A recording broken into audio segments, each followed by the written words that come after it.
start from 30,000 feet up, with Super Duty Tremor to Ranger to now Bronco Raptor. Ford is stacked, right? They've stacked with off-road vehicles. It feels a bit like a golden age, and Bronco is arguably the flagship of all this.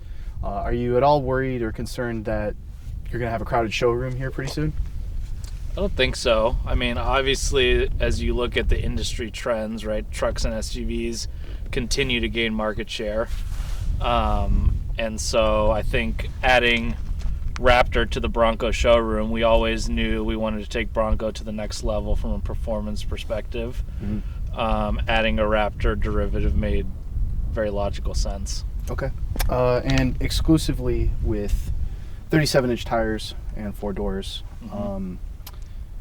How does that benefit the reservation process that I believe is going to happen? As far as the 37-inch tires and the 4 doors? Yeah, the simplicity of it. Yeah, I mean, I think the decision to go 4-door only and 37 standard was driven from a use case and capability perspective more than anything. Okay. So base program, Bronco has 35-inch tires. We knew we had to go larger than that for Raptor.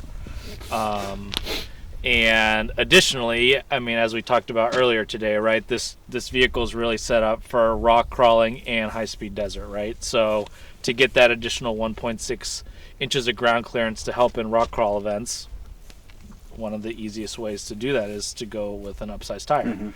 So that's what drove that. And then as far as 2-door versus 4-door, the other piece of Raptor, which F-150 Raptor is the king of, is desert running, high speed, right? Right. And the longer wheelbase helps with the performance there. So we felt that a 4-door derivative was the right choice as far as being able to balance between rock crawl and high speed desert. Do you think that there's going to be a lot of cross shopping between F-150 Raptor and Bronco Raptor? Do you think that customer is going to want both vehicles? Can they budget for it? Certainly, Raptor customers tend to be quite affluent, but I do think that they are two very unique product propositions. Okay. So F-150 Raptor obviously has a bed. That's like a pretty desirable and necessary feature for certain customers, right? And Bronco Raptor, on the other hand, has a removable doors and removable roof, right? So there are pros and cons to each of them, and I think that customers will choose accordingly. Okay. What about the decision to go with Bronco Raptor instead of, say, like Warthog? Why did Bronco Raptor end up at the finish line? Can you talk a little bit about the Warthog name leading up to this point? Yeah, so Raptor, it was always going to be a Raptor. We have so much good brand equity with Raptor. Sure. And customers know what Raptor means, know what Raptor stands for.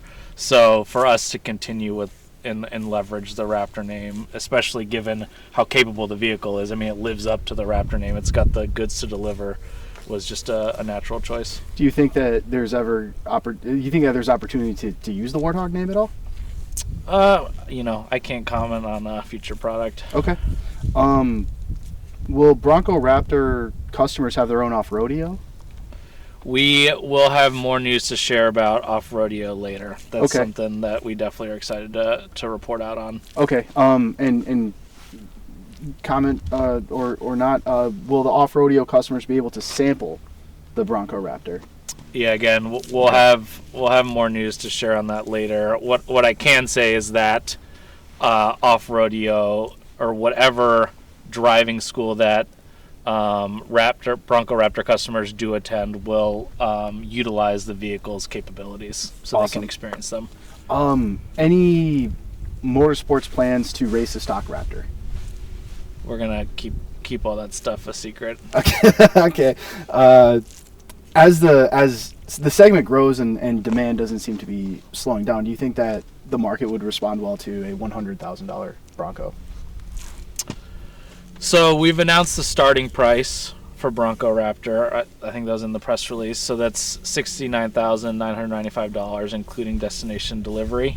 We are not right now talking about the upper end of what the pricing spectrum is going to be, but we've looked at the market and we think that that's an appropriate price point for what we're bringing to market. On the lower end, and if customers demand it, do you think that you could offer a Bronco Raptor with a 35-inch tire combination? You still get the powertrain, the suspension hardware, but just smaller tires? Yeah, we're very happy with these tires. Obviously, they're direct carryover from F-150 Raptor, and given how capable base Bronco is, we think that 37s are the right tire choice for Raptor. Okay. Bronco took home Sema SUV of the year. It was a huge hit. I was at the Sema show in November. Dethroned the Wrangler. The Wrangler seemed to kind of just cakewalk it all the way, for felt like a decade.